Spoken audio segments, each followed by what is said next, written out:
She was just a chef trying to survive, delivering food to the wrong room at the wrong time. But when Jade Bennett pushed open that ballroom door, a grieving Mafia boss made a declaration that would shatter her entire world. One careless vow, one moment of defiance, and suddenly she became the target every ruthless enemy wanted dead. With her 7-year-old brother's life on the line and nowhere left to run, she had no choice but to accept protection from the one man more dangerous than her pursuers. A man haunted by a tragedy so devastating he'd sworn never to care about anyone again. But as bullets flew and walls closed in, something neither of them expected began to grow in the shadows, a love so fierce it could either save them both or destroy everything they had left. What she didn't know was that the enemy watching from the darkness had already set a trap, and the final move would force her to choose between her brother's safety and the man who'd become her entire world. Subscribe and tell me where you're watching from, because this story is about to take a turn that'll leave you breathless. The steam from the pasta water burned Jade's wrist as she rushed past the prep station. She didn't stop, couldn't stop. Not when Chef Maurice was yelling orders like a drill sergeant, and the Gala upstairs needed 40 more plates in 15 minutes. Her chef's whites were already stained with tomato sauce and sweat. Her braids, usually neat, had started to escape their tie. She'd been on her feet for 11 hours straight. Her lower back ached.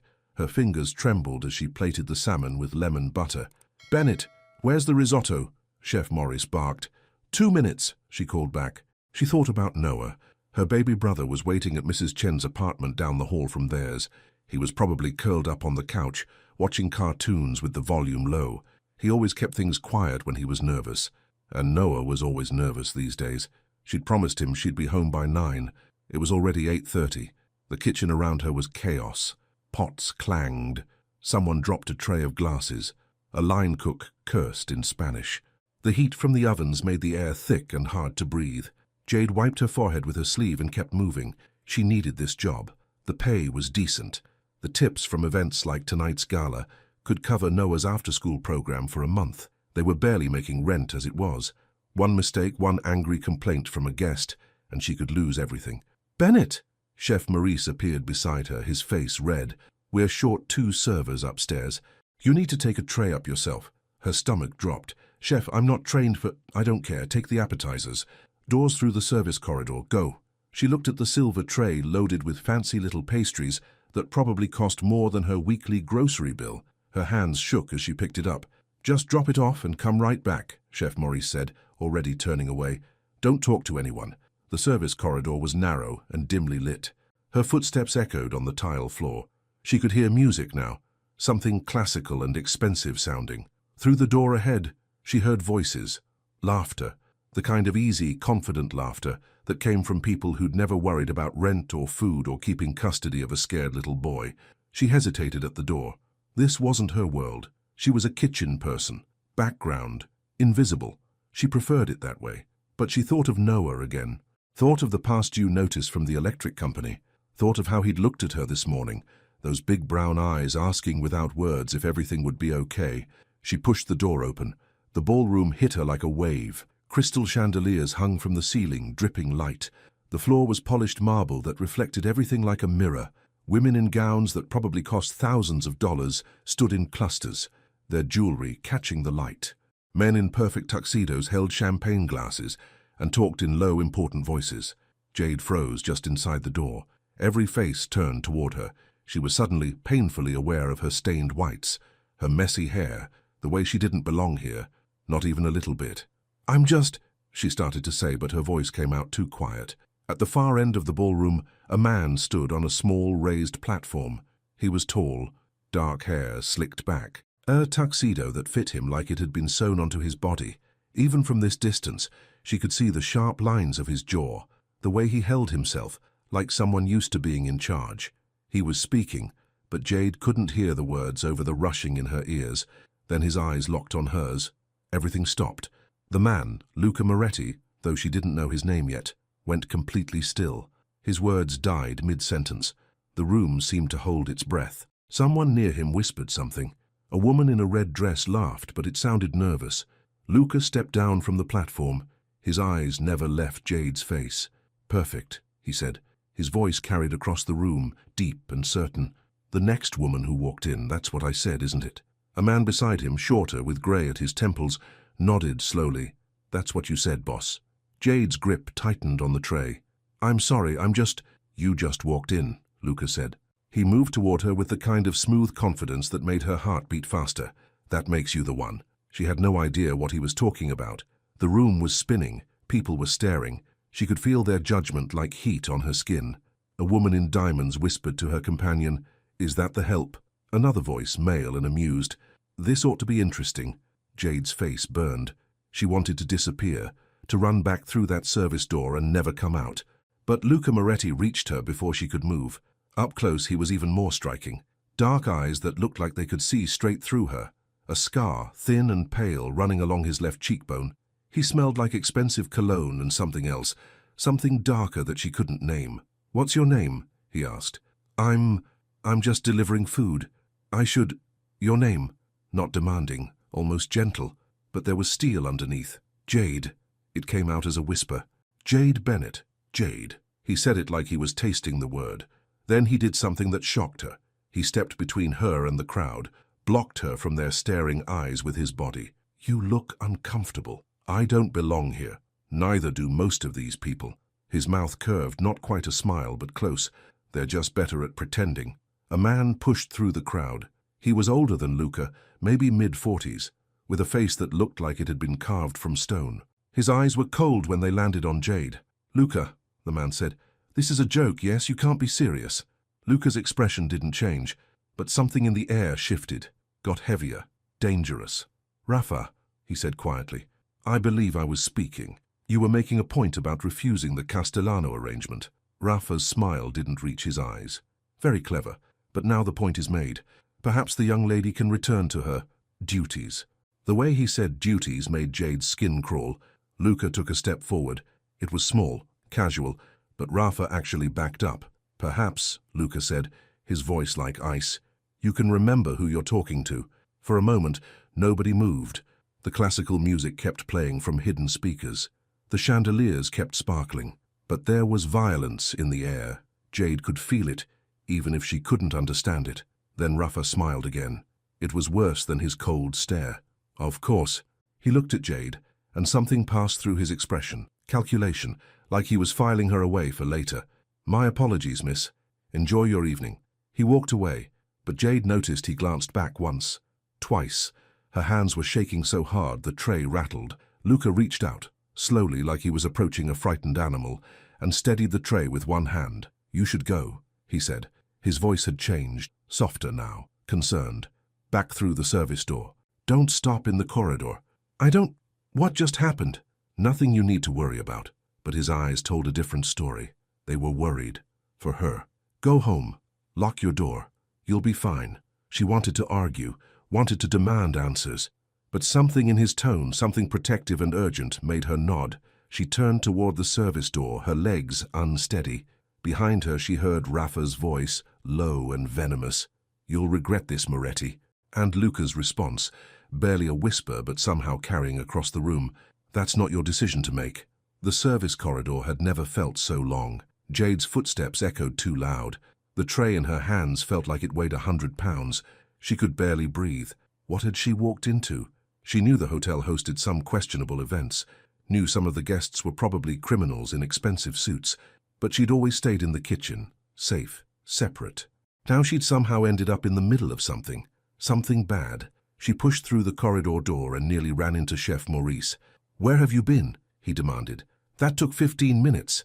"I'm sorry, just get back to work. We've got 50 more plates to do." She stumbled back to her station, set down the tray and tried to focus, but her hands wouldn't stop shaking. The other kitchen staff moved around her like water around a stone. They were too busy to notice she was falling apart. She made it through the next hour on autopilot, plated, garnished, cleaned. Chef Maurice's voice faded into background noise. The steam, the heat, the chaos, it all blurred together. Finally, her shift ended. She changed out of her whites in the staff locker room. Her regular clothes, jeans, a sweater, sneakers, felt strange after hours in uniform. She grabbed her backpack and headed for the exit. The night air hit her like a blessing. "Cool, clean, real." She pulled out her phone. 3 texts from Mrs. Chen. Noah is fine. Fell asleep watching cartoons. Don't rush. Take your time. He asked about you twice. I told him you're working hard for both of you. Jade's eyes stung. She blinked hard and fast. Mrs. Chen was 72 and had lived in their building for 30 years. She'd taken one look at Jade and Noah 6 months ago, right after Jade had gotten emergency custody, and appointed herself their unofficial grandmother. She watched Noah for free, brought them soup when they were sick, and never asked questions about why a 28-year-old woman was raising her baby brother alone. Jade texted back, "On my way. Thank you so much." The subway station was 2 blocks away. She started walking. The streets were busy. Normal New York noise and movement. Taxis honking. People talking on phones. The smell of food from late-night restaurants. Jade pulled her jacket tighter and kept her head down. She didn't notice the car following her at first. It was black, expensive. The windows were tinted so dark she couldn't see inside. It crept along the curb, matching her pace. Her heart started racing again. She walked faster. The car kept up. At the corner, she made a sudden turn down a side street. The car turned too. Okay, this was real. This was happening. She broke into a run. The subway entrance glowed ahead like salvation. She flew down the stairs, jumped the turnstile. She'd pay the fine later, and dove onto a train just as the doors closed. Through the window, she saw a figure standing at the top of the subway stairs, watching. The train pulled away. Jade collapsed into a seat, gasping. An old woman across from her gave her a concerned look. "I'm okay," Jade managed. "Just late." She wasn't okay. Her phone buzzed. Unknown number. The text was short. "Stay silent about what you heard tonight." Her stomach turned to ice. She hadn't heard anything, had she? Just some argument about a marriage arrangement, some tension between Luca and that scary man Rafa. But someone thought she knew something. Someone was threatening her. She stared at the text until her eyes burned. The train rattled through the tunnel. Lights flickered. The other passengers swayed with the movement, lost in their phones or their thoughts. Jade wanted to scream, to throw her phone, to wake up and discover this was all a nightmare. Instead, she took a deep breath and deleted the text. Not because she wasn't scared, because she was terrified that if someone checked her phone, police, social services, anyone, they'd take Noah away. They'd say she was involved in something dangerous, that she couldn't keep him safe. She'd rather die than lose Noah. The train reached her stop. She climbed the stairs back to street level, scanning every face around her. Her building was old and tired-looking, sandwiched between a laundromat and a bodega. The elevator was broken, had been for 2 months, so she took the stairs to the 3rd floor. Mrs. Chen's door opened before Jade could knock. "He's sleeping on my couch," Mrs. Chen whispered. She was tiny, barely 5 feet tall, with white hair and gentle eyes. "Didn't want to move him. You look exhausted, dear." "Long night." Jade stepped inside, keeping her voice low. "Thank you for watching him." "Always happy to." Mrs. Chen patted her arm. "He's a sweet boy, quiet."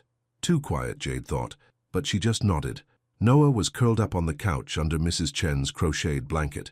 He looked so small, so vulnerable. His face was peaceful in sleep, the only time he really looked like a kid instead of someone carrying the weight of the world. Jade's heart clenched. She scooped him up carefully. He stirred but didn't wake, just pressed his face into her shoulder. "Good night, Mrs. Chen." "Lock your door," Mrs. Chen said, like always. But tonight it felt different, more urgent. Had she somehow known? Their apartment was right next door. Jade managed to unlock the door while holding Noah. She carried him to the bedroom they shared. She took the couch most nights so he could have the bed and tucked him in. He opened his eyes just for a second. "You're home," he whispered. "I'm home." She smoothed his hair back. "Go back to sleep, baby." "Love you, Jade. Love you more." He drifted off again. Jade stood there for a long moment, just watching him breathe. Then she went to the window and looked out at the street below. Her heart stopped. There was someone standing across the street. Just standing there, watching her building. She couldn't see their face in the dark, just the shape of them. Still, patient. She yanked the curtains closed, hands shaking so hard she almost couldn't manage it. The apartment suddenly felt too small, too exposed. Like walls made of paper that wouldn't stop anything. She checked the locks on the door. The chain, the deadbolt, everything was secure. It didn't help. She curled up on the couch, fully dressed, and pulled the blanket up to her chin. Sleep didn't come. Every sound made her jump. The building settling. Someone walking in the hall. Car horns from the street. She kept thinking about Luca Moretti's eyes. The way he'd stepped between her and the crowd. The way he'd said, You should go. Lock your door. He'd known. Somehow he'd known she'd be in danger. And that man, Rafa, the way he'd looked at her, like she was something to be dealt with, disposed of. Her phone buzzed on the coffee table. She grabbed it, expecting another threat. But it was Mrs. Chen. If you need anything, anything at all, you knock on my door, no matter what time. Understand? Jade's eyes filled with tears. She typed back, understand. Thank you. She set the phone down and stared at the ceiling. This morning, her biggest worry had been making rent and keeping Noah fed and happy. Normal things, hard things, but normal. Now she was caught up in something she didn't understand, something dangerous. She thought about going to the police, but what would she say? A man looked at her wrong at a gala? Someone sent her a text. She had no proof, no evidence, nothing but fear. And if she made noise, if she caused trouble, social services might hear about it. They might decide she couldn't provide a stable home for Noah. They might take him away. She couldn't risk it. She'd just have to be careful. Keep her head down. Stay away from that hotel. Maybe pick up extra shifts at the diner on weekends. The shadow moved outside her window. She saw it through the gap in the curtains, just a quick shift of darkness against darkness. Her breath caught.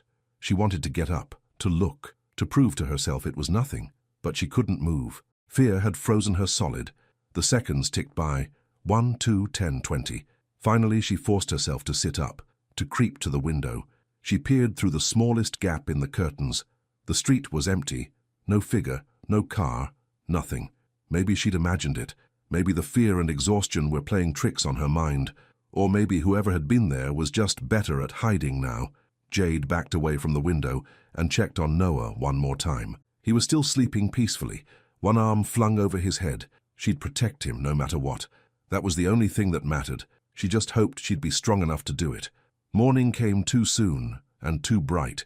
Jade woke with her neck cramped from the couch and her body aching from yesterday's shift. For one blissful moment she forgot about everything.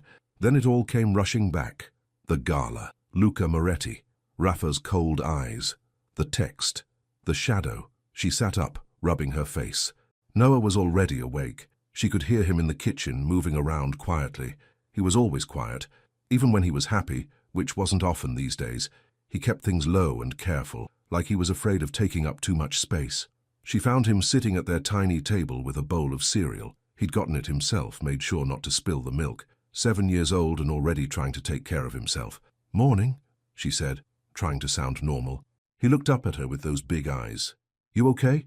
"Yeah, baby, just tired." She sat down across from him. "How'd you sleep?" He shrugged.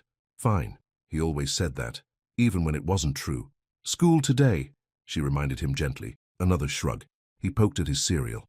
Noah used to love school, used to come home chattering about his friends and his teacher and what they learned. But that was before their mom got sick, before she died, before Noah had to leave the only home he'd ever known and come live with Jade in this tiny apartment in a city that was too big and too loud. Now he barely talked at all. Jade's phone buzzed. She grabbed it, her heart jumping. Just a notification from the subway. Service delays on the B train. She let out a breath. "Jade?" Noah's voice was small. "Are we okay?" She looked at him. Really looked. He was scared. He could feel that something was wrong, even if he didn't know what. She reached across the table and took his hand. "We're okay, I promise." "You promise?" "I promise." It might have been a lie, but sometimes you had to lie to protect the people you loved. They got ready in comfortable silence. Noah brushed his teeth and put on his school uniform, khakis and a blue polo that was getting too small. Jade made them both toast and tried to eat, but her stomach was twisted up too tight. At 8:15 they headed out. The hallway was empty. Belze, Chen's door stayed closed, though Jade knew she was probably watching through the peephole, looking out for them. They took the stairs down, the elevator still broken, and stepped out onto the street. The morning was cool and cloudy. The city was already awake and moving. People heading to work, delivery trucks double parked, the bodega on the corner setting up their produce display. Normal. Everything looked normal. Jade took Noah's hand and started walking toward his school. It was 6 blocks away. Usually she let him walk ahead a little, gave him some independence. But today she kept him close. They made it 2 blocks before she saw him. Luca Moretti. He was leaning against a black car, arms crossed, watching them approach. He wore dark jeans and a leather jacket. No tuxedo today, but somehow he still looked expensive, dangerous. out of place on her street. Jade stopped walking. Noah bumped into her side. "What's wrong?" "Nothing," but her voice shook. "Stay close to me." Luca pushed off the car and walked toward them. His movements were easy, casual, like he had every right to be here. "Jade," he said, "we need to talk." "I don't think so." She pulled Noah behind her. "We're going to school." "I know." He glanced at Noah, and something in his expression softened. "Hi." Noah pressed against Jade's back and didn't answer. Luca's attention returned to her. "You got a text last night." Her blood went cold. "How do you—" "I tracked it." He said it like it was nothing, like tracking someone's phone was as normal as checking the weather. "Rafa's people, they're watching you. Then you should leave me alone." Her voice came out sharper than she meant. "If they're watching me because of you, they're watching you because you were there last night, because they think you heard something you shouldn't have." He stepped closer, and she fought the urge to back away. "I'm here to help. I don't want your help. I want you to stay away from me and my brother."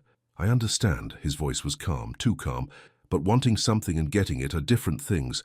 "Right now you're in danger whether I'm here or not. We're fine. There was someone outside your building last night, watching your window." How did he know that? Her silence must have given her away because Luca nodded grimly. "I had Marco check on you. Make sure you got home safe." He glanced at Noah again. "I'm sorry you're involved in this, but ignoring it won't make it go away. Then I'll go to the police." "And say what?" His eyes were gentle but honest. "That you walked into a party and now someone's watching you. They'll ask questions, questions that might not be safe to answer, questions that might bring social services into your life." She froze. He knew. Somehow he knew about Noah, about custody, about everything she had to lose. "I'm not here to threaten you," Luca said quietly. "I'm here because I put you in danger, and I'm going to fix it." "How?" "By making sure Rafa knows you're under my protection. I don't want to be under anyone's protection." But even as she said it, she felt Noah's small hand gripping the back of her sweater. He was scared, and she was lying to herself if she thought she could handle this alone. Luca must have seen something in her face because he said, "Let me walk you to school, just today. Let Rafa's people see you're not alone." She wanted to refuse, wanted to tell him to disappear and take his dangerous world with him, but Noah was shaking behind her, and there had been someone outside her window last night, and the text had been real. "Fine," she said, "just to school. Then you leave us alone. If that's what you want." They started walking. Luca kept pace beside her, close enough that anyone watching would see them together. Noah stayed pressed to her side, silent. "What's your name?" Luca asked after a moment. Noah didn't answer. "His name is Noah," Jade said, "and he doesn't talk to strangers." Smart kid. Luca's voice had changed, softer, almost warm. "My name is Luca. I'm not going to hurt you or your sister. I promise." Noah peeked around Jade's side, looking up at Luca with suspicious eyes. "You were at the fancy party," Noah whispered. "I was." Luca crouched down a little, putting himself at Noah's eye level. "Your sister accidentally walked in. It wasn't her fault. But some people think she heard something important. They're wrong. She didn't hear anything, but they don't know that yet." "Are they bad people?" "Yes." Jade's heart clenched at Luca's honesty. Most adults would have lied, would have said everything was fine. But Luca treated Noah like he deserved the truth. "Are you a bad people?" Noah asked. Luca was quiet for a moment. "Sometimes, but not to people who don't deserve it." Noah seemed to think about this. Then, to Jade's shock, he slipped his hand into Luca's. Luca's eyes widened just for a second. Then something passed over his face, something painful and tender at the same time. They walked the rest of the way to school in silence. The building was old brick with a chain-link fence around the playground. Kids were already arriving, running and shouting. Normal kid sounds. "This is it," Jade said. "Noah, you good?" He nodded but didn't let go of Luca's hand yet. "You're brave," Luca told him quietly. "Taking care of your sister. Being strong even when you're scared, that's real courage." Noah's eyes got a little wet. He squeezed Luca's hand once, then let go and ran toward the school entrance without looking back. Jade watched until he disappeared inside. Then she turned to Luca. "Thank you," she said stiffly, "for walking us. But we don't need—" She stopped. Luca was staring past her, his entire body gone rigid. His hand moved to his jacket. To a gun, she realized with a jolt of fear. She turned. 2 men were standing across the street, watching. One of them raised his phone, taking a picture. "Get behind me," Luca said softly. "What now?" His tone left no room for argument. She moved behind him, her heart hammering. Luca pulled out his phone and made a call. "Marco," St. Agnes Elementary. 2 of Rafa's guys. Handle it." He hung up and turned to Jade. His face was calm, but his eyes were furious. "You can't go home," he said. "Not yet, not until I know they're gone. I have to go home, I have work tonight." "Jade," he gripped her shoulders, gentle but firm. "They know where you live. They know where Noah goes to school. You're not safe there anymore." She felt tears burn her eyes. "I can't just leave, I have a job. Noah has school, we have a life, and I'm trying to make sure you keep it." His voice gentled. "I'm not asking you to trust me. I know you don't. But trust this. Rafa will hurt you to get to me. He'll hurt Noah, I won't let that happen." A black SUV pulled up. The driver got out. A big man with cold eyes and efficient movements. Luca's person. Marco, maybe. "Get in," Luca said. "Please." She looked at the school, at the men across the street, at Luca's honest, worried face. She didn't have a choice. Not really. She got in the car. The SUV moved through the city like a shark through water. Smooth, silent, unstoppable. Jade sat in the back seat, hands clenched in her lap. Marco drove without speaking. Luca sat beside her, watching the streets through tinted windows. "Where are we going?" she asked. Her voice sounded small. "My estate. Outside the city. It's secure. I can't just disappear. I have to pick up Noah after school. I have work. I'll have someone get Noah. Someone he'll recognize as being with me. And I'll call your work. Tell them there's a family emergency. You can't just—" "I can." He turned to look at her. "And I will, because right now keeping you and Noah alive is more important than your schedule." The words should have sounded harsh, controlling, but his tone was gentle, almost pleading. "What did I walk into?" she whispered. Luca was quiet for a long moment. "A war that started before you were born. Old families, old grudges. Rafa Torre wants my territory. He thinks I'm weak because—" He stopped, swallowed hard. "Because of something that happened 3 years ago. Last night I refused a marriage arrangement with his niece. It was supposed to be a peace treaty. I said I'd take the next woman who walked through the door instead. I was trying to show him I wouldn't be controlled. And I walked in. And you walked in." His jaw tightened. "I'm sorry. This is my fault." She wanted to yell at him, to blame him, but she'd seen his face when Noah took his hand. She'd heard the way his voice changed when he talked to her brother. Whatever he was, criminal, boss, dangerous man, he wasn't cruel, not to them. "How long?" she asked. "How long do we have to hide? Until I can make Rafa understand you're not a threat. Or until—" He didn't finish. "Until what?" "Until I end this permanently." The way he said it made her stomach turn. She didn't ask what permanently meant. They drove for 40 minutes. The city fell away, replaced by suburbs, then by stretches of trees and open land. Finally, they turned onto a private road marked only by a stone pillar with a number carved into it. The estate appeared like something from a movie. High walls topped with cameras, iron gates that opened automatically, a driveway that curved through perfect lawns and gardens, and at the end, a house. No, a mansion, made of grey stone with tall windows that caught the morning light. "You live here?" Jade breathed. "Yes." It looked like a castle, like something a king would own. Her entire apartment building could probably fit in one wing. Marco parked in front of massive wooden doors. 2 men in dark suits stood on either side, guards clearly. They nodded at Luca, but watched Jade with careful eyes. "Come on," Luca said quietly. "I'll show you inside." She followed him through doors that were twice her height. The entrance hall made her breath catch. Marble floors. A staircase that split into 2 directions. Paintings on the walls that looked old and expensive. A chandelier hanging from the ceiling that probably cost more than she'd make in her entire life. "This is—" She couldn't find words. "Too much," Luca finished. "I know. My grandfather built it. He believed in showing power. I just live here because it's secure." A woman appeared from a side door. She was older, maybe 60, with grey hair pulled into a neat bun. She wore a simple black dress and carried herself with quiet dignity. "Maria," Luca said, "this is Jade Bennett. She'll be staying with us. Her brother Noah will arrive this afternoon. Please prepare 2 guest rooms in the East Wing." "Of course." Maria's eyes were kind when she looked at Jade. "Welcome, miss. Can I get you anything, coffee, breakfast?" I'm okay, thank you." Maria nodded and disappeared as quietly as she'd come. Luca gestured toward the staircase. "I'll show you to your rooms. You can rest. Marco will pick up Noah at 3 o'clock. I should be there. He doesn't know Marco. He'll be scared. Then I'll go with Marco. I'll make sure Noah knows you're safe." The kindness in his voice made her chest ache. She didn't want to trust him. didn't want to feel grateful, but she did. They climbed the stairs and walked down a long hallway lined with closed doors. Luca opened 2 rooms side by side. "You can have this one. Noah can have the one next to you." He stepped back, giving her space. "There's a bathroom attached, clean clothes in the closet. If you need anything, just pick up the phone in the room. Maria will answer." She walked into the room slowly. It was bigger than her entire apartment. A huge bed with a cream-colored comforter, windows overlooking the gardens, a sitting area with a couch and chairs. Everything was clean and elegant and perfect. She felt like she'd stepped into someone else's life. "Jade," Luca's voice was soft. "I know this is overwhelming, but you're safe here, I promise." She turned to look at him. He stood in the doorway, careful not to come in, respecting her space, even in his own house. "Why are you doing this?" she asked. "You don't know me. You don't owe me anything." His expression shifted.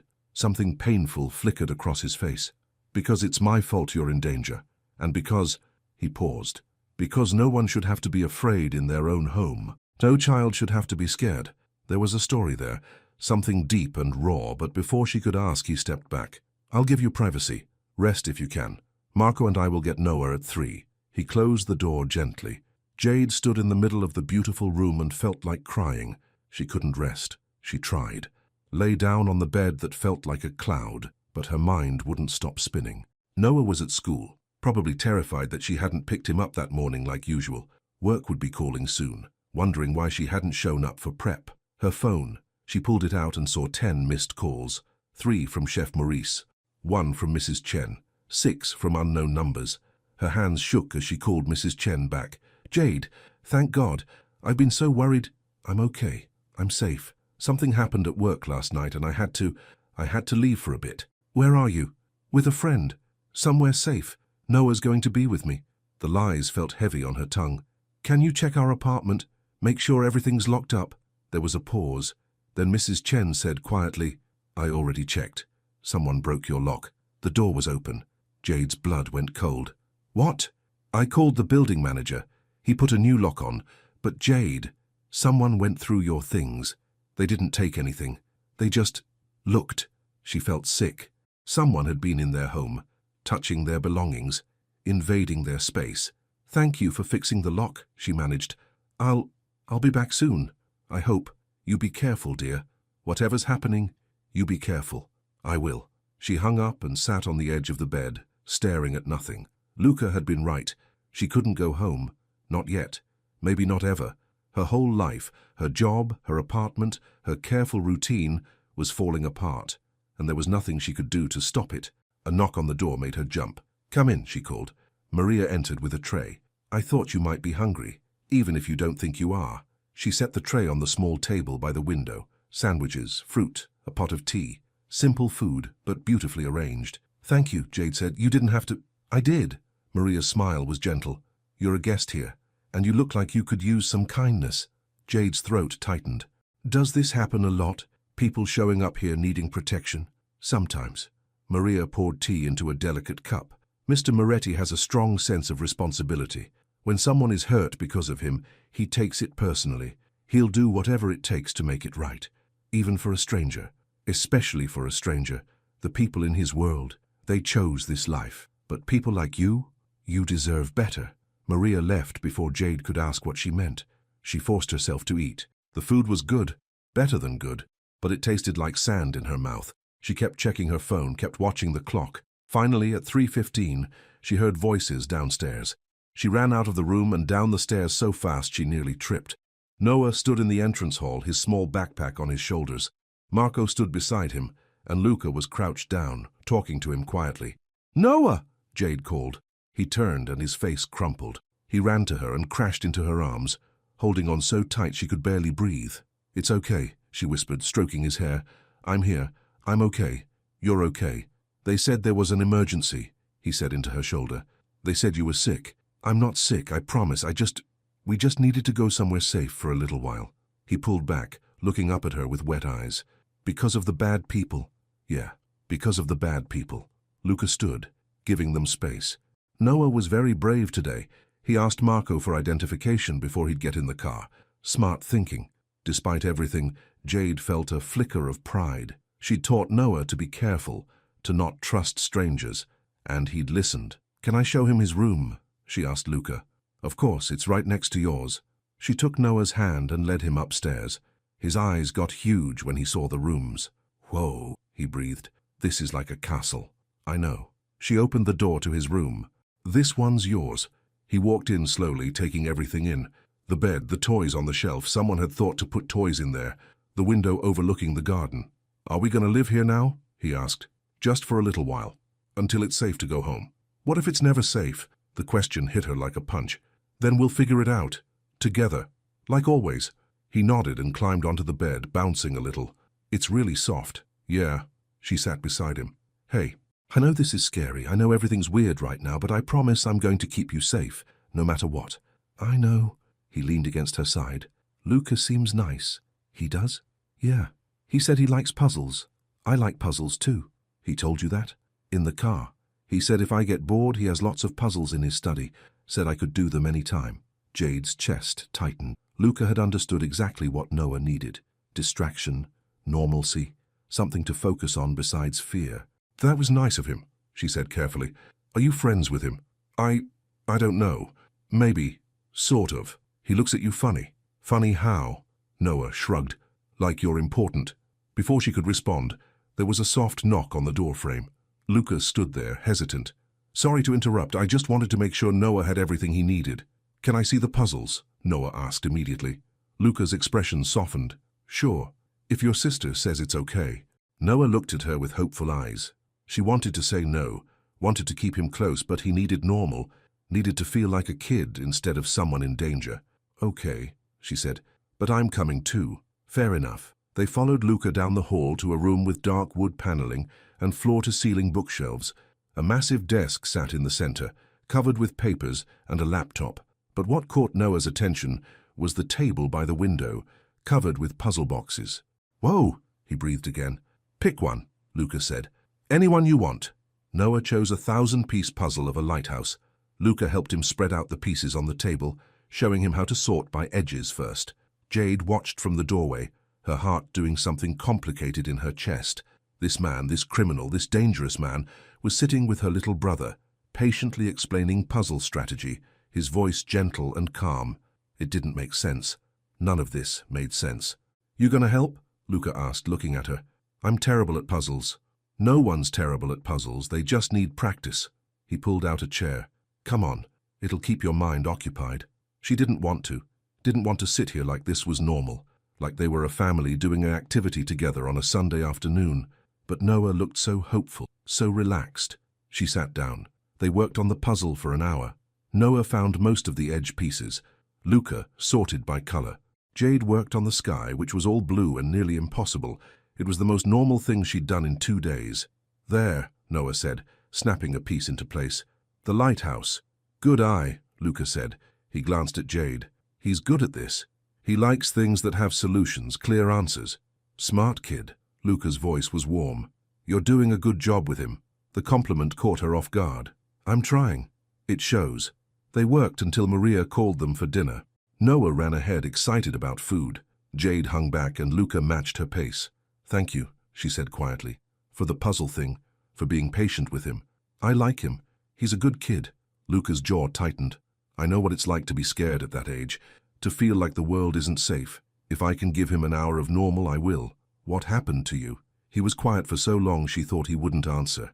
Then, "My father was killed when I was 8, shot in front of me. After that, nothing felt safe again." Her breath caught. "I'm sorry.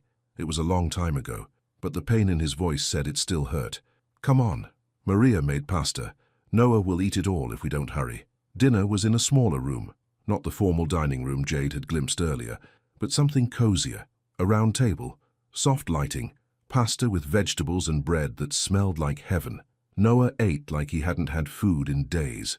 Luca watched him with something like amusement. "Good?" he asked. Noah nodded, mouth full. "Swallow first," Jade reminded him gently. "Then talk." He swallowed. "It's really good." "Maria's the best cook in the state," Luca said. "Maybe the country." They ate mostly in silence after that, but it wasn't uncomfortable, it was almost peaceful. After dinner, Jade gave Noah a bath and tucked him into bed. He was asleep before she finished reading him a story. She kissed his forehead and stood in the doorway for a long moment, watching him breathe. He looked so small in that big bed, so vulnerable. She closed the door softly and found herself wandering the halls. The estate was quiet at night. She could hear the distant hum of security systems, the soft sound of wind against windows, her footsteps on hardwood floors. She ended up in the kitchen without really meaning to. The lights were low. The room was huge. Industrial stoves, marble countertops, enough space for a restaurant kitchen. And Luca was there, sitting at a small table in the corner with a glass of whiskey. "Can't sleep?" he asked. "No." She crossed the room slowly. "Mind if I sit?" "Please." She sat across from him. He poured her a glass of whiskey without asking if she wanted it. She took a sip and coughed. It burned going down. "Not a whiskey person?" He almost smiled. "Not really. But tonight feels like a whiskey night." They sat in silence for a while, then Jade said, "Tell me about her." He looked up sharply. "Who?" "The woman whose furniture is still in the West Wing. The one you don't talk about." His face went carefully blank. "Maria told you." "Maria didn't tell me anything. I just have eyes." He stared into his glass. "Her name was Elena. We were married for 2 years. She was pregnant. 7 months. A girl." His voice cracked. "Car bomb. Meant for me. She was just in the wrong place." Jade felt tears sting her eyes. "When?" 3 years ago next month. "You loved her. More than anything." He finished his whiskey. "She was good. Kind. Nothing like my world. She believed people could change. Believed I could change." He laughed bitterly. "She was wrong." "I don't think she was." The words came out before Jade could stop them. "You're protecting me and Noah. You didn't have to. You could have just let us go. Let Rafa do whatever he was going to do. But you didn't. That's not change, that's guilt. Maybe it's both." He looked at her then. Really looked at her. His dark eyes were full of pain and something else. Something that made her breath catch. "You should hate me," he said. "I ruined your life. You didn't pull the trigger. You didn't send those men after me. I made you a target. And now you're keeping us safe." He shook his head like he didn't believe her. Like he didn't deserve her forgiveness. Before she could say anything else, his phone buzzed. He looked at the screen and his entire body went rigid. "What?" Jade asked. "Marco, Rafa's men are at the perimeter. 3 cars. Her blood went cold. "They found us. This place is secure. They can't get in." But his voice was hard, dangerous. "But they know you're here now, which means—" An alarm started blaring, loud and harsh. Luca was on his feet instantly. "Stay here. Lock the door after I leave." "What about Noah?" "Marco's already there. He won't let anyone near him." Luca gripped her shoulders. "Lock the door." He ran out. Jade stood frozen for half a second. Then she ran too, not to lock the door but toward Noah's room. She found Marco standing outside the door, gun in hand. Noah was sitting up in bed, eyes wide and terrified. "It's okay," Jade said, rushing to him. "It's just an alarm. You're safe. What's happening?" His voice shook. "Some bad people are outside, but they can't get in. Mr. Marco won't let them, and neither will I." She held him close, feeling his small body shake against hers. Through the window, she could see lights moving outside the walls. Cars. Men. The alarm stopped. The silence that followed was somehow worse. Marco's phone buzzed. He answered, listened, then nodded. Understood. He looked at Jade. "They're gone. Mr. Moretti had his men intercept them before they could reach the gates. But," he hesitated, "he wants you and Noah to move to the inner house. Rooms without windows facing the perimeter. It's safer." "Inner house?" Jade asked. "The old servant quarters, in the center of the estate. No outside walls." Like a bunker, Jade thought. Like a prison. But she looked at Noah's terrified face and knew she didn't have a choice. "Okay," she whispered. "We'll move." Marco nodded and left them to pack. Jade gathered their few belongings in shaking hands. Noah clung to her side, silent again. Shut down. They followed Marco through hallways Jade hadn't seen before, down a flight of stairs, through a heavy door that locked behind them with a metallic thunk. The inner house was smaller, older. The walls were thick stone. The rooms were simple but comfortable. "You'll be safe here," Marco said. His voice was almost gentle. "No one's getting through these walls." "Has this happened before?" Jade asked. "Once, 2 years ago. Different enemy." He met her eyes. "Mr. Moretti takes protection seriously. If he says you're safe here, you're safe." He left them alone. Jade helped Noah into the new bed. He curled up immediately, making himself small. "I'm scared," he whispered. "I know, baby. Me too." "Are we gonna die?" The question broke her heart. "No, we're not going to die." Luca won't let that happen. Promise? She wanted to promise him everything would be okay, but she'd already made too many promises she might not be able to keep. I promise I'll do everything I can to keep you safe, she said. And right now, that means staying right here, where no one can hurt us. He nodded and closed his eyes. Jade lay down beside him, staring at the stone ceiling. Somewhere above them, Luca was dealing with armed men who wanted to hurt them, maybe kill them, all because she'd walked into the wrong room at the wrong time.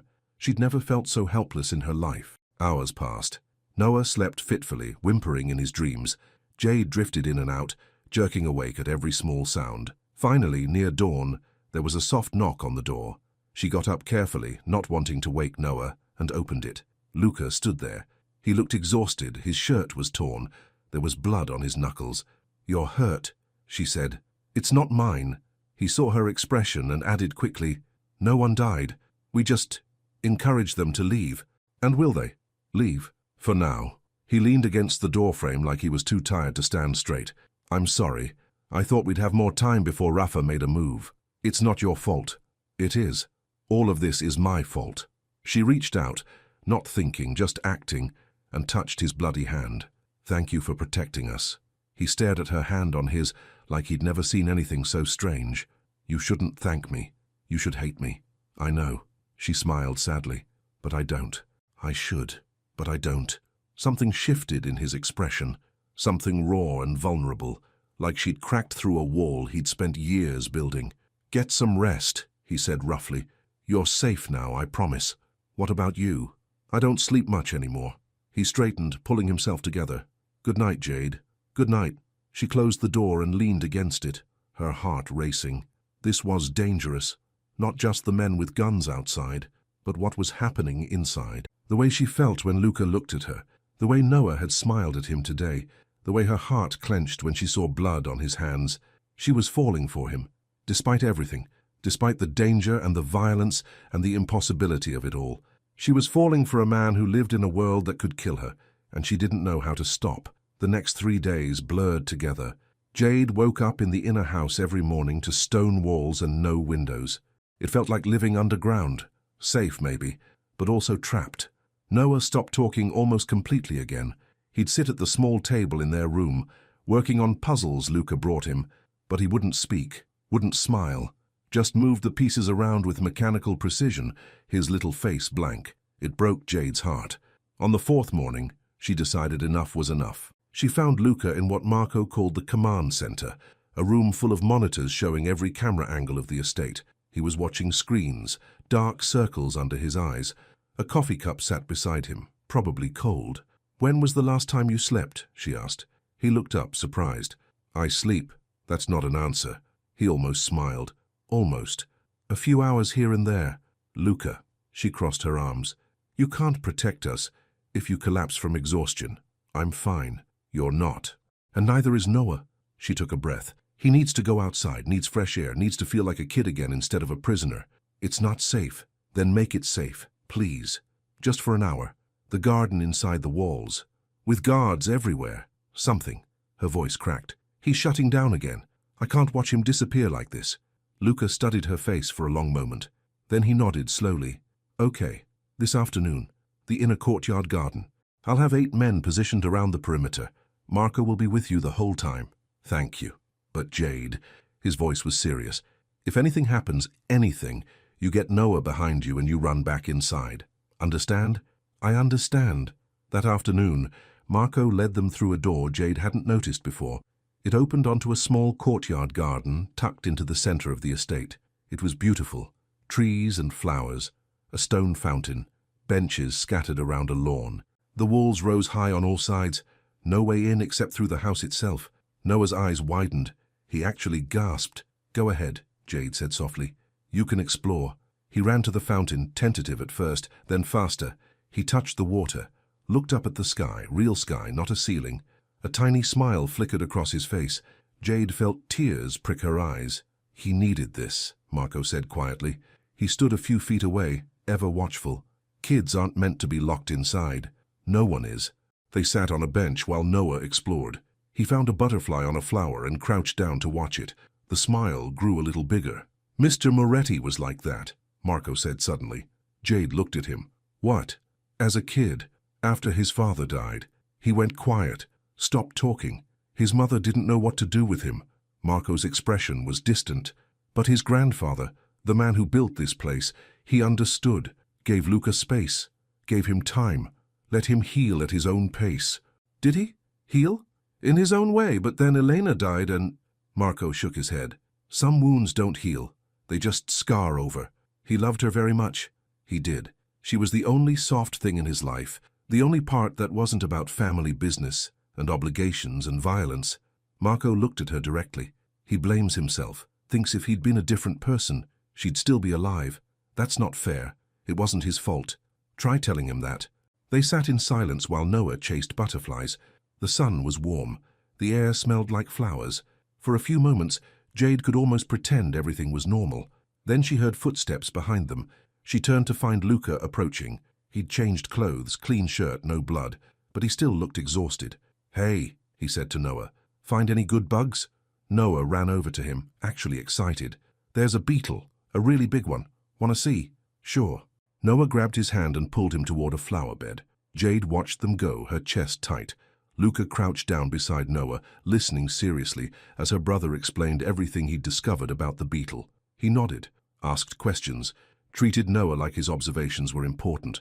Marco stood and moved to give them privacy. Jade found herself walking over to Luca and Noah, drawn like a magnet. It's a ground beetle, Luca was saying. See the way its shell shines? That's to protect it from predators. Does it work? Noah asked. Usually, but sometimes protection isn't enough.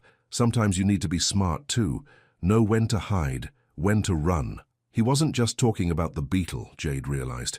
He was teaching Noah how to survive. What if you can't run? Noah's voice was small. Luca looked at him seriously. Then you find someone bigger and stronger to stand in front of you. Someone who won't let anything bad happen. Like you? Like me? Noah nodded slowly. Then, to Jade's shock, he hugged Luca, just wrapped his small arms around Luca's neck and held on. Luca froze. His eyes went wide. His hands hovered in the air, uncertain. Then, slowly, carefully, he hugged Noah back. You're okay, kid, he whispered. I got you. Jade turned away before they could see her crying. That night, Noah talked at dinner. Not a lot, just small things. Can I have more bread? And, this is good. And, thank you, Maria. But it was enough. It was progress. After Noah went to bed, Jade found herself too restless to sleep. She wandered to the kitchen, even the inner house had a small one, and started looking through cabinets. She needed to cook, needed to do something with her hands. Something normal. She found pasta, tomatoes, garlic, olive oil, basic ingredients, but enough. She started working without thinking about it. Chopped garlic, heated oil. The familiar motions calmed her racing mind. Smells good. She jumped and spun around. Luca stood in the doorway watching her. Sorry, he said. Didn't mean to scare you. It's okay.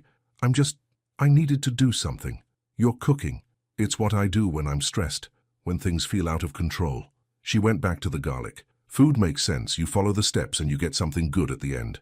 He moved into the kitchen, keeping a respectful distance. Can I help? You cook. Elena tried to teach me. I'm terrible at it. But I can follow instructions. The mention of his wife didn't hurt like it had before. Now it just felt honest, real. You can chop the tomatoes, Jade said. Small pieces. He rolled up his sleeves and got to work. They moved around each other in comfortable silence. She added wine to the pan. He handed her the tomatoes when she needed them. This is nice, he said after a while. Normal. Yeah. I forget what normal feels like sometimes. She looked at him, really looked, at the tired lines around his eyes, the way his shoulders never quite relaxed, the way he held himself like he was always ready for a fight. When's the last time you did something just for yourself? She asked. Something that wasn't about business or protection or responsibility? He thought about it. I don't remember. That's sad. That's life. My life, anyway. It doesn't have to be. He set down the knife and turned to face her. What are you saying? I'm saying maybe you deserve something good too, not just everyone else. People like me don't deserve good things, Jade. We make choices. Those choices have consequences. Everyone makes choices. That doesn't mean you have to suffer forever. I'm not suffering, I'm just existing. That's the same thing. He was quiet for a long moment. Then, you sound like her. Elena. She used to say things like that. She was right. Maybe? He picked up the knife again. But right doesn't change reality. They finished cooking in silence. Jade plated the pasta, simple but good. They sat at the small table and ate. "This is amazing," Luca said after the first bite. "It's just pasta. It's the best thing I've eaten in 3 years." He met her eyes. "Thank you. For cooking? For caring. About Noah. About me. You don't have to." "I know." They ate slowly, neither one wanting the moment to end. It felt intimate, safe, like the rest of the world had fallen away, and it was just the two of them in this small kitchen, sharing food and silence. "What was she like?" Jade asked quietly. "Eleanor." Luca set down his fork. "She was light. Everything in my world is dark. The business, the choices, the violence. But she was light. She believed in second chances. Believed people could change. She saw good in everyone, even me. She loved you. She did. I never understood why. Because you're worth loving." He looked at her like she'd said something impossible. "You don't know me, Jade, not really. You don't know the things I've done. I know you protect people who need it. I know you're patient with Noah. I know you feel guilty about things that aren't your fault. That's enough. It shouldn't be. But it is." He reached across the table and took her hand. The touch was gentle, uncertain, like he was afraid she'd pull away. She didn't. "You're dangerous," he said softly. "Me? I'm not the one with guards and guns. Not that kind of dangerous." His thumb traced circles on her palm. "The kind that makes me forget why I need to keep my distance." Her heart hammered. "Maybe you shouldn't keep your distance.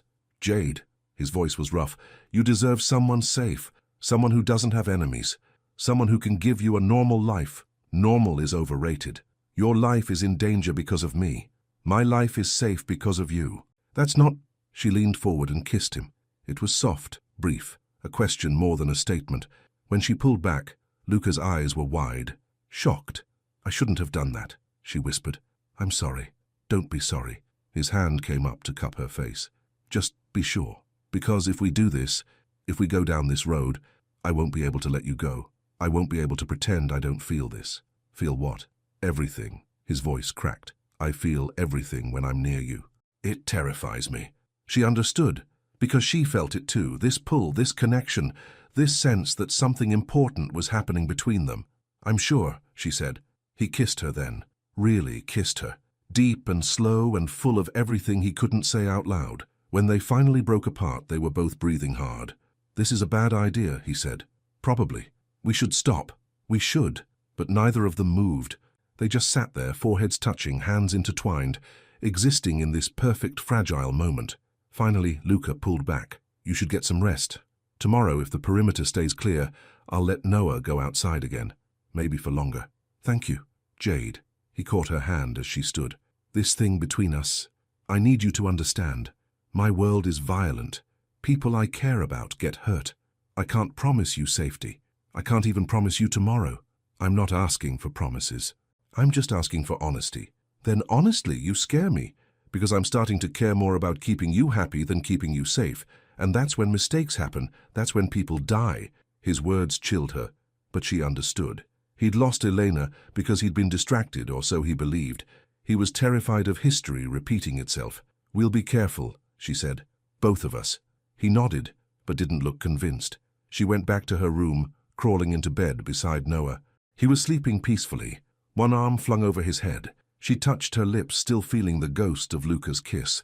This was dangerous. He was right about that, but sometimes the most important things were dangerous. Sometimes you had to risk everything for the chance at something real. She fell asleep, thinking about his hands on her face, his voice saying her name, and she didn't hear the alarm until it was too late. The sound ripped through the inner house like a scream. Jade bolted upright, heart hammering.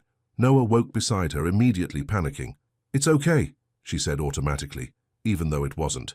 "Stay here. Don't move." "Jade, stay here." She ran into the hall. Marco was already there, gun drawn, phone to his ear. "East wall breach," he was saying. 2, maybe 3 hostiles. "Yes, sir, understood." He looked at Jade. "Get back in your room. Lock the door. Don't open it for anyone except me or Mr. Moretti." "What's happening?" "They got through. I don't know how, but they're inside the walls." Terror flooded her. "Where's Luca?" "Handling it." "Go, now." She ran back to the room. Noah was standing by the bed, shaking. "Are the bad people here?"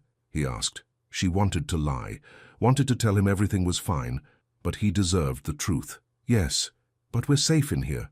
The door is strong, and Luca and Marco won't let anyone hurt us. Promise? Before she could answer, the alarm stopped. The silence was worse. She locked the door and pushed Noah into the corner farthest from it. Stay there, be quiet. Can you do that? He nodded, eyes huge. She grabbed the only weapon she could find, a heavy lamp, and positioned herself between Noah and the door.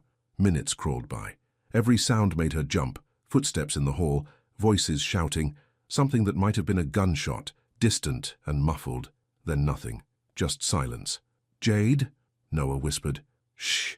More footsteps. Getting closer. The doorknob rattled. Jade raised the lamp, heart in her throat. "Jade, it's me, Marco, open up." She didn't move. "How do I know it's really you?" "Because Mr. Moretti is standing right here, and he's going to break the door down in 5 seconds if you don't open it." Luca's voice came through, strained. "Jade, please, I need to see you're okay." She unlocked the door and yanked it open. Luca stood there, blood on his shirt, more than before. His knuckles were raw. His eyes were wild. "Are you hurt?" he demanded. "No, we're fine. Are you—" He pulled her into his arms so hard she gasped, just held her, like he was making sure she was real. "They got through the security system," he said into her hair. "Rafa hired someone who knew our setup. They disabled the cameras on the east side, but we stopped them. They're gone." "Are they dead?" "2 are. 1 escaped." He pulled back, hands on her shoulders. "This isn't working. Rafa's too determined. He'll keep trying until—" He didn't finish. "Until what?" "Until he gets what he wants." "Which is?" "You. To hurt me." The words hung in the air. Noah appeared from the corner, still shaking. Luca immediately crouched down, gentling his voice. "Hey, kid, you okay?" Noah nodded, but tears were streaming down his face. "Come here." Noah went to him without hesitation. Luca picked him up. 7 years old was too big to be carried, but Noah needed it, and held him close. "Nobody's going to hurt you," Luca said firmly. "I promise, whatever I have to do, I'll keep you safe, both of you." "How?" Jade asked. "If Rafa can get through your security, then I end this. Permanently." "What does that mean?" He met her eyes over Noah's head. The look there was cold, final, deadly.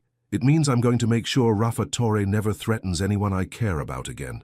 The words should have scared her, should have made her pull away, grab Noah, run from this violent world. But all she felt was relief, because Luca Moretti cared about them. Enough to fight, enough to kill if necessary, enough to risk everything. And God help her, she cared about him too. The next morning, everything changed. Luca called a meeting in the command center. Marco, 3 other men Jade didn't know, and surprisingly Jade herself. "Why am I here?" she asked. "Because this involves you. You deserve to know what's happening." He laid out a map on the table. Red marks showed Rafa's known locations. "He's getting bolder," Marco said. "Last night was too close."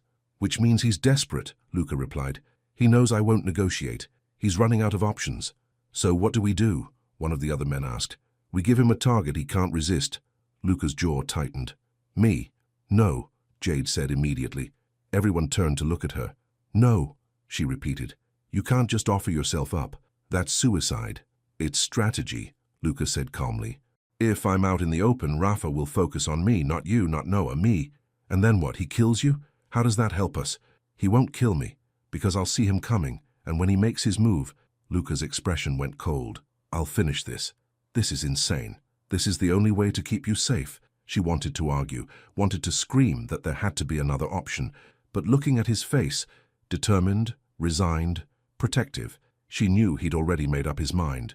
"When?" Marco asked quietly. "Tonight. I'll go to the club downtown, public place, lots of witnesses. Rafa won't be able to resist showing himself. And if he brings an army, then I'll have one too. But I want Jade and Noah moved before I leave. Somewhere Rafa doesn't know about. Somewhere safe." "Where?" Jade asked. "Marco's brother has a cabin upstate. No one knows about it. Not even most of my people. You'll go there. Stay there until this is over. And if it doesn't end tonight, if Rafa doesn't show, then we keep trying, but one way or another this ends soon." He looked at her. "I need you to trust me." She wanted to, but trust was a luxury when lives were at stake. "What about Noah?" she asked. "He's finally starting to feel safe here. Moving him again is necessary. I know it's hard, but it's temporary. A few days at most." The meeting continued, but Jade barely heard the details. She was too busy watching Luca, the way he commanded the room, the way everyone listened when he spoke, the way his eyes kept finding hers, checking to make sure she was okay. He was doing this for them, putting himself in danger to keep them safe, and she couldn't stand it. After the meeting, she cornered him in the hall. "I don't want you to do this," she said. "I know, so don't. Find another way." "There isn't one, Jade. Not one that keeps you and Noah alive." "What about you? What keeps you alive?" He smiled sadly. "I've been living on borrowed time since Elena died. If something happens to me, at least it'll mean something. At least you'll be safe." "Stop talking like that. Like your life doesn't matter." "It doesn't. Not compared to yours. Not compared to Noah's." She grabbed his shirt, pulling him close. "Listen to me. Your life matters. To Noah. To the people who work for you. To me." Her voice cracked. "Don't you dare throw it away." Something in his expression shifted, softened. "Jade, I mean it, Luca. You come back from this. You hear me? You come back." He cupped her face in his hands. "I'll do my best." "Your best better be enough." He kissed her forehead. Soft, tender, like a promise. "Go pack," he said. "Marco will take you and Noah in an hour. I'll see you when this is over." "When, not if. When," he agreed. But they both knew he couldn't guarantee it. She went to pack, her hands shaking. Noah watched her with worried eyes. "We're leaving?" he asked. "Just for a little while, to a cabin in the woods. It'll be nice, quiet." "Is Luca coming?" "Not yet. He has to take care of something first." "The bad man? Rafa?" She stopped, surprised. "You know about him?" "I hear things. Marco talks to the other guards. They think I don't understand, but I do." Noah's voice was small. "Is Luca going to fight him?" She couldn't lie. "Not about this." "Yes." "What if he loses?" The question pierced her heart. "He won't." "But what if he won't?" She knelt in front of him, gripping his shoulders. "Luca Moretti is the strongest, smartest, most stubborn man I've ever met. He's going to win, and then he's going to come find us, okay?" Noah nodded, but he didn't look convinced. An hour later, they were in an SUV with Marco.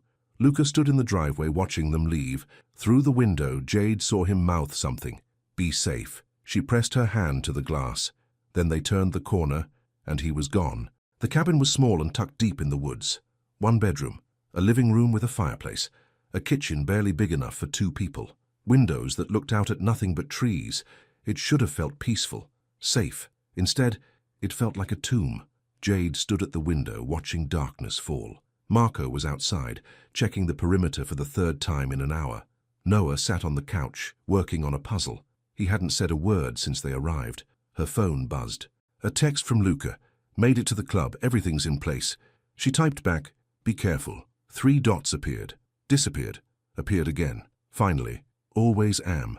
It wasn't enough. She wanted him to promise he'd be fine, that he'd come back, that this wouldn't be the last time they talked. But he couldn't promise that. Neither of them could. She set the phone down and went to sit with Noah. "You okay?" she asked. He shrugged. "Talk to me, baby." "What if he doesn't come back?" Noah's voice was barely a whisper. "What if the bad man wins?" "He won't. But what if he does? What happens to us?" Jade pulled him close. "Then we do what we always do. We survive. We take care of each other. We keep going." "I don't want to keep going without him." The words hit her like a punch, because she felt the same way. Somehow, in just a few days, Luca Moretti had become essential, not just as their protector, but as someone who mattered, someone they cared about, someone they loved. The thought terrified her. "He's going to come back," she said firmly. "I know it." Noah leaned against her side, and they sat there in silence while the night pressed in around them. 2 hours passed, then 3. Jade's phone stayed silent. Marco came inside, shaking rain from his jacket. "Still nothing?" "Nothing." "That's probably good. Means things are going according to plan. Or it means something went wrong and nobody wants to tell us yet." Marco sat across from them. "Mr. Moretti is the best at what he does. I've seen him handle situations that would kill other men. He'll be fine." "You don't know that." "No, but I believe it. Sometimes that's enough." She wanted to believe too, but fear was a cold hand around her heart, squeezing tighter with every passing minute. At midnight, her phone finally rang. Not Luca. Marco's phone. He answered immediately, listened. His expression went carefully blank. "Understood. We'll be ready." He hung up and looked at Jade. That was Tony, one of Mr. Moretti's men at the club. Rafa showed up with 6 guys. There was a confrontation. Shots fired. Jade's stomach dropped. "Is Luca?" "He's fine." Took out 3 of Rafa's men, but Rafa escaped. And now, Marco hesitated. Now Rafa knows he's losing, which makes him more dangerous, desperate. So what do? We stay here, stay quiet. Let Mr. Moretti handle it. But Jade couldn't shake the feeling that something was wrong, that this wasn't over. She put Noah to bed in the cabin's single bedroom. He clung to her hand. "Don't leave," he whispered. "I'm just going to be in the living room, right outside the door. Promise? Promise?" He finally let go and closed his eyes, but she could tell he wouldn't sleep. Not really. Not until Luca came back and proved he was okay. She returned to the living room and found Marco standing at the window, phone to his ear. "Yes, sir. She's fine. The kid, too. We're secure." A pause. "Yes, sir, I'll tell her." He hung up and looked at Jade. "Mr. Moretti, he wanted me to tell you he's okay. Little banged up, but okay. He's going to Rafa's last known location. Finish this tonight." "Where?" "I can't tell you that." "Marco, for your own protection, I can't tell you. If Rafa somehow got to you, if he made you talk..." Marco shook his head. "Better you don't know." She hated it. Hated being kept in the dark. But she understood. "When will we know if it's over?" "When Mr. Moretti calls and says you can come home." Home. He'd called the estate home, and it felt right, somehow. More right than her tiny apartment ever had. She curled up on the couch, wrapped in a blanket Marco had found. He sat in a chair by the door, gun resting on his lap. Standing guard. Hours crawled by. Jade drifted in and out of restless sleep. Every time she closed her eyes, she saw Luca, saw him bleeding, dying, alone. At 3 in the morning, headlights cut through the darkness outside. Marco was on his feet instantly, gun raised. "Get Noah, bathroom now." "What? Now?" She ran to the bedroom, shook Noah awake, and dragged him to the small bathroom. "Stay here, don't come out, don't make a sound. Jade, I love you, remember that." She closed the door and ran back to the living room. Marco was at the window, tense. 2 vehicles, 4, maybe 5 men. Rafa, probably. How did he find us? "I don't know, but Mr. Moretti's going to kill me for this," a voice called out from the darkness. "Marco Reyes, we know you're in there. Send out the woman and we'll let you live." Marco's jaw tightened. "Not happening. We just want to talk to her. No one has to get hurt." "They're lying," Jade whispered. "I know." Gunfire erupted, shattering the front window. Marco shoved Jade to the floor, covering her body with his. Glass rained down. The front door splintered under the impact of bullets. "The back door," Marco said urgently. "There's a path through the woods, 1/2 mile to the main road. Run. Don't stop.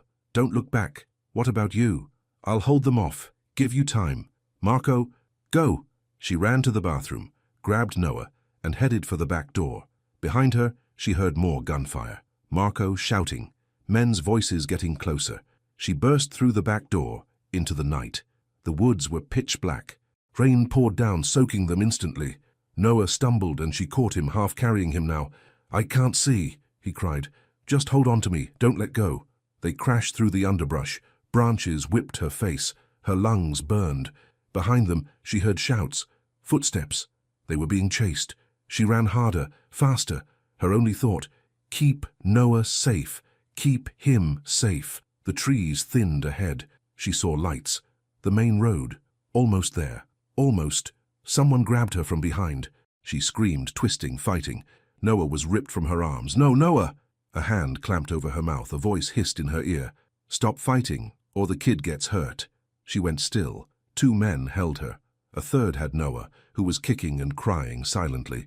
A 4th man stepped forward, and even in the darkness she recognized him. Rafa Torre. "Hello, Jade," he said pleasantly. "We've been looking for you." They shoved her into the back of an SUV. Noah sat beside her, trembling. 2 men guarded them while Rafa sat in the front passenger seat. "Where's Marco?" Jade demanded. "Your guard dog. Dead by now, probably. Or wishing he was." Rafa turned to look at her. "Don't worry. You won't be joining him. You're much too valuable alive. What do you want?"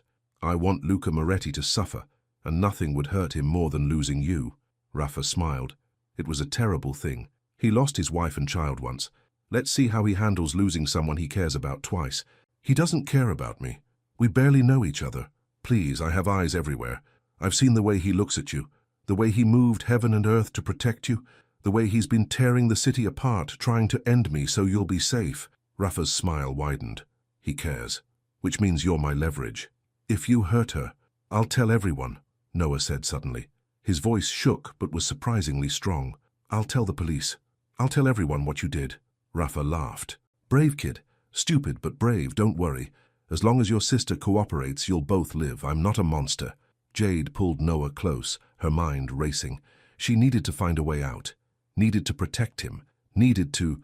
Her phone buzzed in her pocket. Slowly, carefully, she pulled it out under the cover of darkness. A text from an unknown number. Stay calm. I'm tracking your phone. Coming for you. El Luca. He was alive, and he was coming. Hope flared in her chest. She deleted the text immediately and slipped the phone back into her pocket. Where are you taking us? She asked, trying to keep Rafa talking. A warehouse I own. Off the books. No one knows about it. We'll wait there for Luca to come looking for you. And when he does... Rafa made a gun gesture with his hand. Bang! You really think you can beat him? I know I can, because he'll be emotional, sloppy, desperate to save you. Men make mistakes when they're desperate. Fatal mistakes. The SUV drove for 30 minutes. Jade tried to memorize turns, landmarks, anything that might help, but the rain and darkness made everything blur together. Finally, they stopped. The warehouse was exactly what she'd expected. Abandoned, dark. The kind of place where bad things happened and nobody found out until much later. They dragged her and Noah inside. The space was huge and empty, except for a few chairs and a table. Overhead lights flickered. Rafa sat down at the table like this was a business meeting.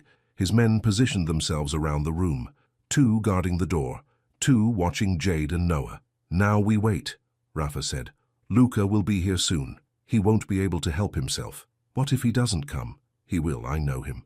Better than he knows himself. He's predictable, soft. That's why he'll never win this war. Jade sat on the cold concrete floor with Noah in her arms. She checked her phone discreetly. Another text, 20 minutes out. Keep him talking. She looked at Rafa. Why do you hate him so much? Hate? I don't hate Luca. I pity him. He had everything. Power, respect, a beautiful wife, and he let it all slip through his fingers because he was weak, because he believed in love and loyalty and all those pretty lies people tell themselves. Those aren't lies. They are. The only truth in this world is power, and Luca forgot that. Now he's going to pay for it. You're wrong about him. He's stronger than you think. We'll see. Time crawled. Jade held Noah, whispering reassurances she wasn't sure she believed. He was so small, so scared, and she couldn't protect him from this. 15 minutes. 10. Then she heard it. A sound outside. Soft. Almost imperceptible. Rafa's men heard it too. They tensed, hands moving to their weapons. The warehouse door exploded inward. Luca came through like a storm. He moved fast, faster than Jade had ever seen anyone move. One of Rafa's men went down with a bullet between his eyes before anyone could react. The second fell a heartbeat later. The 2 men by the table raised their guns, but Luca was already there. He disarmed one with brutal efficiency, used him as a shield when the other started shooting. It was over in seconds. 4 men down. Rafa standing alone, gun pointed at Luca. Don't move, Rafa said, or I'll kill you right here. Luca froze. Blood dripped from a cut on his forehead. His shirt was torn. But his eyes were pure fury. Let them go, he said quietly. This is between you and me. No, this is about you losing everything you love. Again. Rafa swung his gun toward Jade and Noah. Everything happened at once. Luca lunged forward. Jade threw herself over Noah, covering him with her body. 2 gunshots rang out. Then silence. Jade looked up, ears ringing. Rafa was on the ground, not moving. Blood pooled beneath him. Luca stood over him, gun still raised, breathing hard. It's over, Luca said. His voice was hollow. It's over. He dropped the gun and turned to Jade and Noah. His eyes were wild, lost. Are you hurt? He asked urgently. Did he touch you? Did he? We're okay, Jade said. We're okay. He fell to his knees beside them, pulling them both into his arms. His whole body shook. I'm sorry, he whispered. I'm so sorry. This is my fault. All of it. You saved us, Jade said. You came for us. I should have kept you safe. Should have. Luca. She cupped his face, forcing him to look at her. You did keep us safe. You're here. We're alive. That's all that matters. He kissed her forehead, her cheeks, her lips, desperate, grateful, like he was making sure she was real. Don't ever scare me like that again, he said roughly.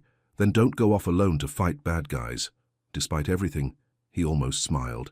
Deal. Noah tugged on his sleeve. You're bleeding. Luca looked down at himself, noticing for the first time. Just a scratch. I'm fine. No, you're not. Jade stood, pulling him up. We need to get you to a hospital. I need to get you somewhere safe first. We are safe. You made us safe. Sirens wailed in the distance. Someone, probably Marco before he'd been hurt, or one of Luca's other men, had called the police. We need to go, Luca said. Now, before they get here. He led them out of the warehouse to a car waiting in the shadows. Marco was in the driver's seat, looking worse for wear but alive. You're alive, Jade breathed. Takes more than Rafa's idiots to kill me, Marco said, but his voice was strained. Get in. We need to move. They drove away as police cars converged on the warehouse. Jade held Noah in the back seat while Luca sat in front, on the phone making calls, handling the aftermath. Is it really over? Noah asked quietly. Jade looked at Luca. He met her eyes in the rearview mirror and nodded. Yeah, baby, she said. It's really over. 3 months later. Jade stood in the kitchen of the estate. Not the inner house, but the real kitchen where Maria usually worked. Sunlight poured through the windows. Music played from a speaker on the counter. She was making pasta sauce. The familiar motions calmed her. Even though her life was nothing like it used to be, she lived here now in the estate, with Luca. It had been Noah's idea, actually. 2 weeks after everything ended, after they'd gone back to their apartment to pack, Noah had asked, "Can we live with Luca? For real?" And Jade had realized that's what she wanted too. So they'd moved in, into the main house, into rooms that felt like home. Noah had his own space, bigger than anything he'd had before, but still cozy. Jade had hers. And some nights, most nights now, she slept in Luca's room instead, in his arms, safe and warm and loved. She'd started a catering business, working from the estate's kitchen, small events, private parties.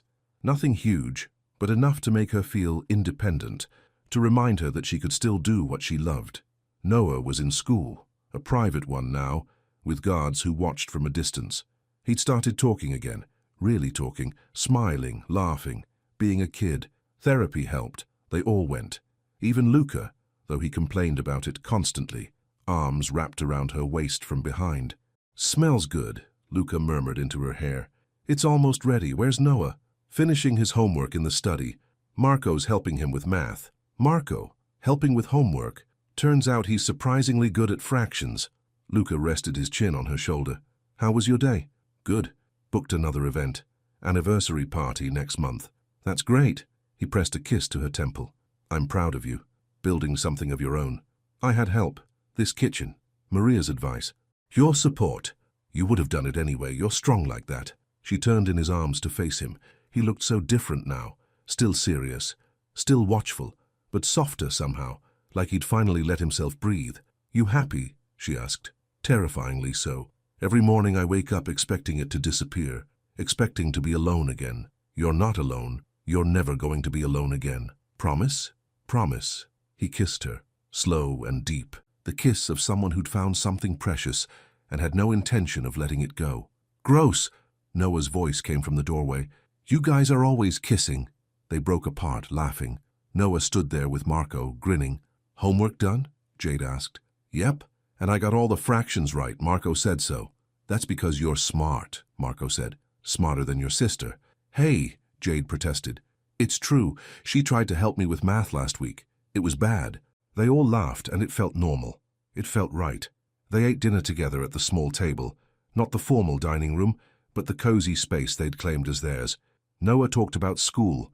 Luca talked about legitimate business ventures he was exploring. Marco complained about having to learn TikTok dances because some of the younger guards kept showing him videos. It was chaotic and warm and perfect. After dinner, Jade tucked Noah into bed. He was getting too old for it, but he still liked the routine. Jade, he said as she was leaving. Yeah? I'm glad we live here. I'm glad we found Luca. Her heart swelled. Me too, baby. Me too. Do you love him? Yeah, I do. Good. Because he loves you. I can tell. How can you tell? The way he looks at you. Like you're the most important thing in the world. She smiled. Get some sleep. School tomorrow. Night, Jade. Night, Noah. She found Luca in their bedroom, and it was their bedroom now, not just his. Her things mixed with his. Her books on the nightstand. Her clothes in the closet. He was standing by the window looking out at the gardens, lost in thought.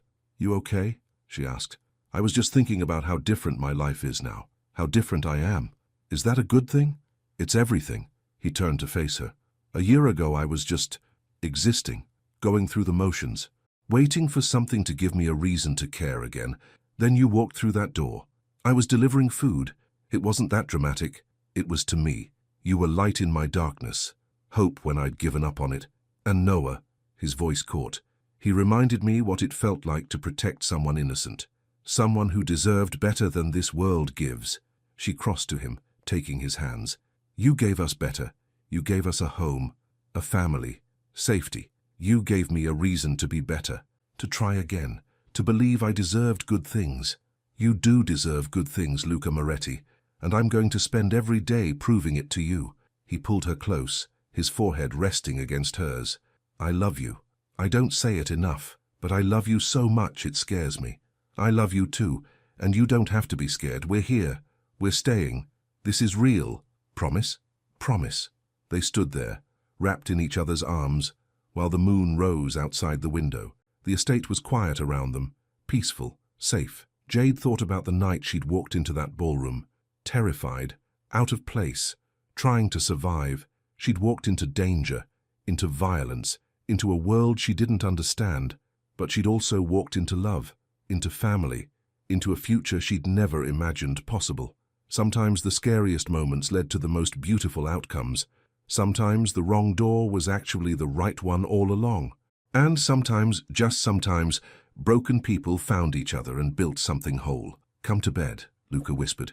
In a minute. I just want to stand here with you a little longer. We have all the time in the world now. I know. But I still don't want to waste a second of it.